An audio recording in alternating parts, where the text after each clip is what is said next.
What's going on, y'all? Welcome back to Roll for Commander Deck number 20. I know I'm a day late. I talked about it in a video yesterday. But last week we rolled a Glint, Aggro, Superfrinds, Landfall deck for under $100. I got this thing built for under 50 somehow. So let's jump into it. Let's take a look at it. So starting off with the commanders, we've got Ikra Shadiki, the Usurper, and Ludovec Necro Alchemist. It was either this or Idris. There were a couple other partner pairings, but they tended to be a little bit more using things like Thrasios or any Vile Smash. We had Vile Thras and a couple others, but mostly running a little bit more. So these were the cheapest options that I could find. In our Planeswalkers, it's a bunch of Nissas again. We've got Nissa Genesis Mage, Nissa Nature's Artisan, Nissa the Shadowed Boughs, Nissa Vital Force, Nissa Who Shakes the World, Nissa World Waker, and Rin and Seven, our only non-Nissa Planeswalker. I know Seven is a little bit low for a Super Friends list, but they also tend to be pretty expensive. You can see here, maybe not because it's behind me, but it's $13.89 for all of these Planeswalkers.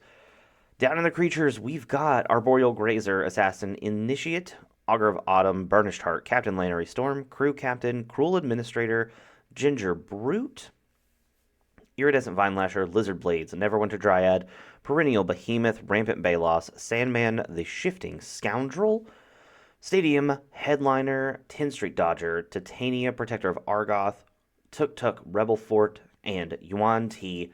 Malison. Now, we're not playing Yuan T. Malison for the dungeons at all. It just is a 2-1 that cannot be blocked. Crew Captain is a 4-2 that on the turn you play it can just swing in for 4 damage. It's indestructible. And Cruel Administrator, with having Raid and that ability, whenever you attack, you get a 2-2 red soldier with Firebending 1, is pretty hard to pass up, even in a budget build like this one. And he's only about 8 cents, so it's a pretty decent pickup. Down in the sorcerers, we've got Cultivate, Diabolic Tutor, Fierce Cultivation, Illicit Shipment, Kodama's Reach, Nature's Lore, Nissa's Renewal, Rampant Growth, Return from the Wilds, Skyshroud Claim, and Terramorph. This is where we're getting a lot of our landfall abilities. This is where we're getting a lot more lands outside of the ones that we can play, because the cards that allow you to play an extra land per turn usually are pretty expensive. Down in our instance, we've got Intish Restoration, Essence Capture, Road to Ruin, Roiling Regrowth, and Saw It Coming. We're playing blue, we got to have a counterspell somewhere in there. Still a lot more ramp, 2 counterspells. Down in our artifacts, we've got Arcane Signet, Druidic Satchel, Lantern of Revealing, and Soul Ring. More landfall shenanigans, more ways to make tokens to be able to get in for more damage, and just a little bit of ramp in the artifact mana rock way.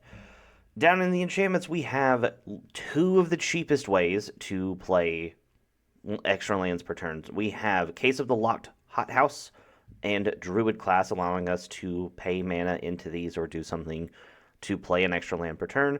Then we have Social Engineering, giving us a 2-2 robot every time we play a land, and Spelunking. I will always sing this card's praises. Having your lands come in untapped is always a good thing.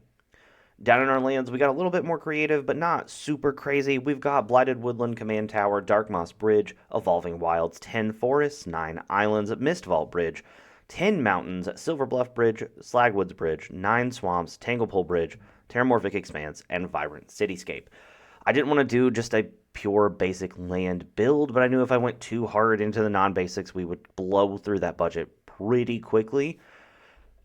So I went with the Bridges, Command Tower, and a couple of the tap fetches with Terramorphic, Evolving Wilds, and Vibrant Cityscape, and Blighted Woodland with Perennial Behemoth being able to constantly play that out of the yard. We're going to run our deck out of basics pretty quickly without running as many as we are.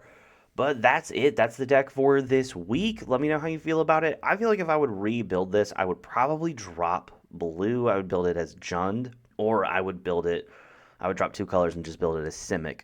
As a landfall deck, it's kind of doing it in 4 colors is kind of weird. The commanders don't super work for it, so I would streamline the colors and up the mana base just so it's a little bit different and has a little bit more oomph behind it. But come back next week to see what we roll and what deck we're going to build.